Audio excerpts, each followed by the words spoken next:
Syekh Nuruddin Ar-Raniri, pujangga penjaga batas cahaya. Di tanah Aceh yang pernah menyala sebagai pusat ilmu dan kekuasaan, datanglah seorang alim dari seberang samudra.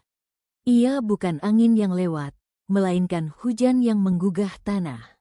Namanya Nuruddin Ar-Raniri, seorang penjaga batas antara cahaya dan bayang. Ia tiba di negeri yang kaya ilmu, namun juga penuh silang pendapat.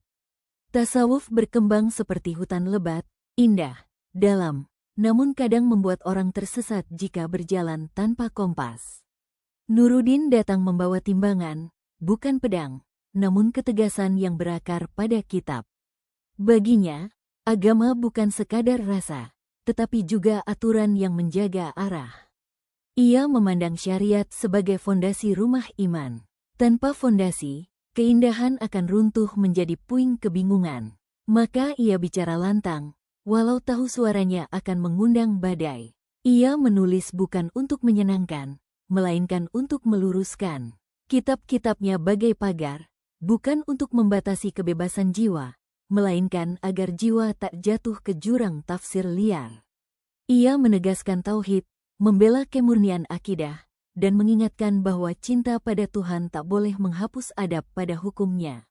Sebagian mencintainya karena melihat kejelasan. Sebagian memusuhinya karena merasa terusik. Namun Nuruddin tak gentar. Ia tahu, jalan kebenaran jarang sepi konflik.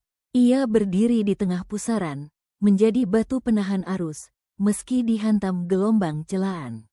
Sebagai ulama istana, ia tak silau oleh kekuasaan. Kedekatannya dengan sultan tak membuatnya menukar kebenaran dengan kenyamanan. Ia berkata apa adanya, walau kata itu pahit. Sebab baginya, ilmu yang disembunyikan adalah pengkhianatan terhadap amanah. Di majelis, ia mengajar dengan ketertiban. Di kitab, ia menulis dengan ketelitian. Di kehidupan, ia berjalan dengan disiplin.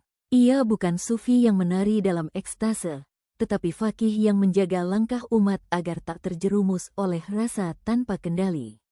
Namun jangan salah, hatinya bukan batu. Di balik ketegasannya, ia menyimpan takut yang dalam kepada Tuhan. Ia tahu, keras pada prinsip harus dibarengi lembut pada niat. Ia bukan pembenci tasawuf, melainkan penjaga agar tasawuf tetap berpijak. Waktu terus bergerak, perdebatan tak pernah benar-benar padam. Akhirnya, ia pun meninggalkan Aceh, seperti matahari yang berpindah ufuk. Namun bekas cahayanya tetap tinggal. Jejak pemikirannya menjadi rujukan, bahkan oleh mereka yang dulu menentangnya. Nuruddin Ar-Raniri mengajarkan satu hal yang sering berat diterima, bahwa toleransi bukan berarti membiarkan kebingungan, dan cinta bukan berarti tanpa batas. Ia mengingatkan, agama bukan hanya soal rasa hangat di dada, tetapi juga tanggung jawab menjaga kebenaran. Kini, ketika zaman kembali dipenuhi suara bising, kisahnya menjadi cermin. Bahwa ada saatnya kita lembut, dan ada saatnya kita tegas. Bahwa menjaga iman kadang menuntut keberanian untuk tidak disukai. Wahai penuntut ilmu, jika engkau membaca pujangga ini, ingatlah pesan diam Nuruddin, cahaya tak selalu lembut. Kadang ia tajam untuk memisahkan yang hak dari yang batil. Sebab agama bukan hanya pelukan, tetapi juga kompas. Dan tanpa kompas, sejauh apapun perjalanan rohani, ia hanya akan berputar tanpa arah pulang.